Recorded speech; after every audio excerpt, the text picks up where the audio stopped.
Good morning, my dear students. We were discussing chapter 9 at Dotheboys Hall. Nicholas Nickleby took the job in Dotheboys Hall. He reached that place late at night and he was sleeping. Mr. Queer called him after 7 o'clock in the morning. Past 7, Nickleby, said Mr. Squeeze on the first cold morning after Nicholas arrived at Dotheboys Hall. Come, get out of the bed. The pump's frozen. You can't wash yourself this morning. So you must be happy giving yourself a dry polish till we break the ice in the well and can get a bucketful out for the boys. Mr. Squeeze said this to our Nicholas Nickleby. That was the first day of Nicholas Nickleby in that Dotheboys Hall. Nicholas put on his clothes and was about to leave when Mrs. Squeeze came into the room. She wore her night clothes and an ancient beaver bonnet.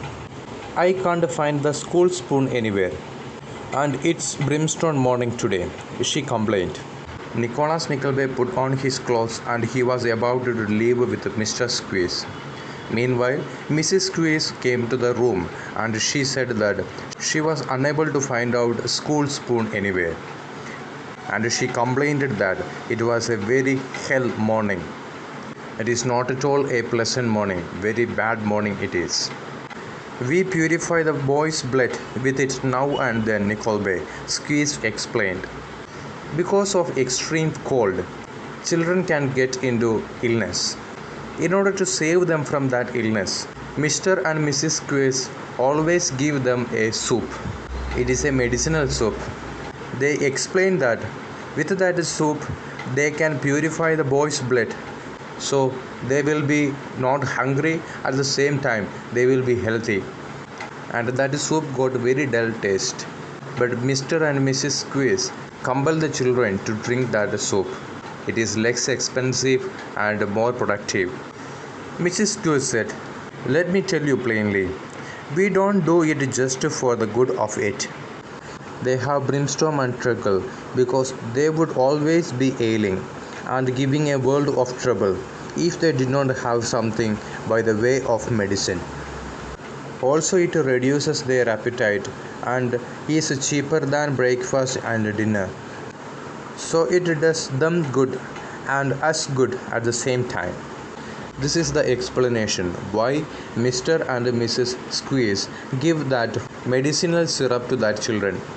It can purify their blood so that they will be out of any kind of illness, and it will reduce their appetite, and it is less expensive than giving breakfast and dinner to that old children.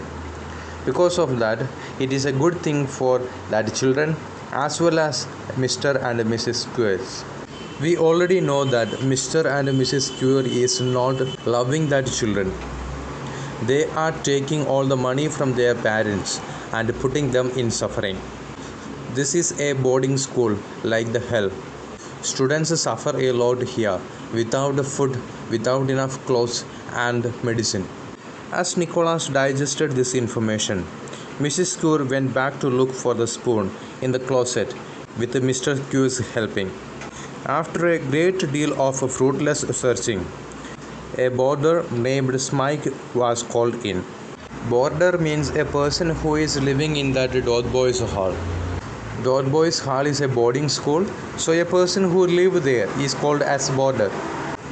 After a great deal of fruitless searching, a boy who was living there in that Dotheboys Hall called in. His name is Smike. Mr. Squeeze boxed his ears and asked him about the spoon, which means Mr. Squeeze punished him. He hit him on the side of the head and asked him about the spoon. "You might have it in your pocket, ma'am," the Smike said. He said that in broken words out of nervousness or fear, because he already got the punishment. This indeed turned out to be the case. But since Mrs. Squeeze had said earlier that she did not have it, Smike got another box on the ear for contradicting his mistress. The meaning of that passage is, they found the spoon in her pocket. Actually, that spoon was there in Mrs. Square's pocket, but she already said that she does not have it. Because of that, the words of Smike is considered as a disagreeing with his mistress. So he got one more punishment. Mr. Square hit on the side of our Smike's head. You will get a sound thrashing, boy, if you aren't more respectful in future, she said before going her way. She warned Smike to be more respectful and went out to her way. She is more than a mother to them, said Mr. Square admiringly. She does things for the boys, Nickleby, that most mothers wouldn't do for their own sons. I should think not, sir, answered Nicholas, as he followed Mr. Squeeze across a yard to the schoolroom.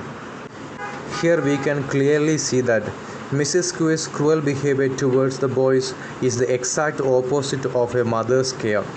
She is punishing and shouting at the children. Nicholas' reply is also ironical. He means that most mothers would not do, in fact, treat their children in the same manner as Mrs. Squeers. So here we can see Mr. Square and Mrs. Square is not treating the children like a mother or father who treat their children. It is exactly the opposite of that. Here both of them are dealing in a very cruel manner towards that old children in that Dotheboys Hall. The rest of the chapter we will see in the next class. Dear students, please read the chapter and find out the difficult words and its meaning. Write that into your copy. Thank you.